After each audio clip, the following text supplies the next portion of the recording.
Hi, everyone. My name is Dominic DiMaria. I'm an agent with Porcupine Real Estate. I am joined again today by Chadwick Burks from Broken Curse Credit. How are you, Chadwick? I'm doing super, Dominic. How are you doing? I'm doing very well. We're doing another installment of our Get Moving Homeownership and Finance Basics with Porcupine Real Estate today, and we're going to talk a little bit more about credit scores. Chadwick, what is a good credit score? Well, credit scores go in ranges, and what one person says is good is not good to another person. But I'm going to tell you what matters, which is what people that are going to lend you money think, right? So if you were to get a mortgage, you're likely going to need a minimum of a 580 to even be in the game. Now, there are some exceptions. If you want to put down an astronomical down payment and have like 7 people co-sign for you, but basically you're looking at a 580 to be even get in the game. Now, a 580 is not really considered a good credit score, but you can at least look at manual underwriting at that point. You want to get into automated underwriting. You're looking at a score between probably a 620 or a 640. That's still not considered a great score, but that's where, a lot of people kind of fall. An average, I would say, is in that 640 range. So that's a goal for a mortgage.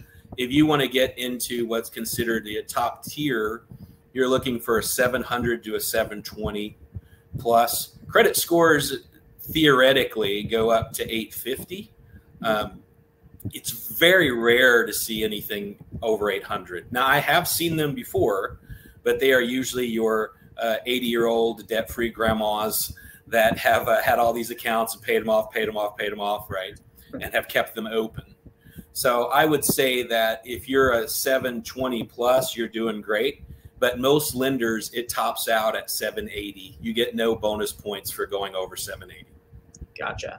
And so a credit report that would be, or I'm sorry, a credit audit that would be in that lower range, even in the 580 range, like you mentioned, as the bare minimum, how would that affect your ability? What would it actually affect when you go to get a mortgage? Well, it's going to affect not only your approval, but it's going to affect your interest rate dramatically.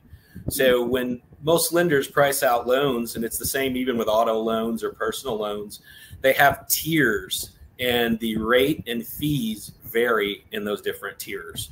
So the higher up your credit score is, you're going to get lower interest rate. You're going to get lower fees in most cases. And not only that, your underwriting process is going to be easier. Manual underwriting is far stricter than what's called automated underwriting, and that's where the computer says, okay, you're approved with these 3 or 4 conditions. If your credit score is so low, the computer won't do that. Then you have the individual human who's going to go, okay, I'm going to have to satisfy these 50 conditions instead of like 5. I gotcha. Yeah, so that's the main difference. So when we hear about the interest rate going through the roof lately, or it's at a highest point in a long time, that rate that they're quoting is generally the good rate, right? I mean, that's what everybody would start at. So if you have a lower score, in theory, that number would be even higher, right? Well, it's true. And the reason the low score, you can get a double whammy from that, is because not only are you having stricter criteria with a lower score, but aside from your credit score, one of the things lenders use to qualify you is your debt to income ratio. And the higher your interest rate is, the higher your debt ratio is. And so that makes it even harder to qualify. So you may very often have a person who is at a 600, and because the rate is so much higher than a 680, they don't qualify because the payment's too high, which makes their debt ratio high. So if they changed nothing else but got their score up 60 points or so, then they qualify for the mortgage. That's great information. So if someone thinks that they've got decent credit, but they think they could improve it, what would the best way to go about improving that be? Like, or how would they go about reaching you to get that free credit audit? Well, yeah, it's very easy. You can go to the little URL that's down there scrolling across the bottom of your screen. That's how you can get to me through Porcupine, because we work together, so that's fine.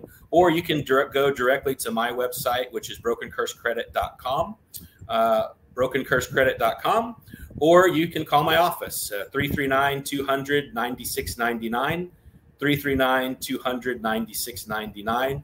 We are very happy to work up a free credit audit for you, show you where you stand, come up with some strategies to move forward. Then we get you all squared away, and I send you over to Dominic so you can get your dream place.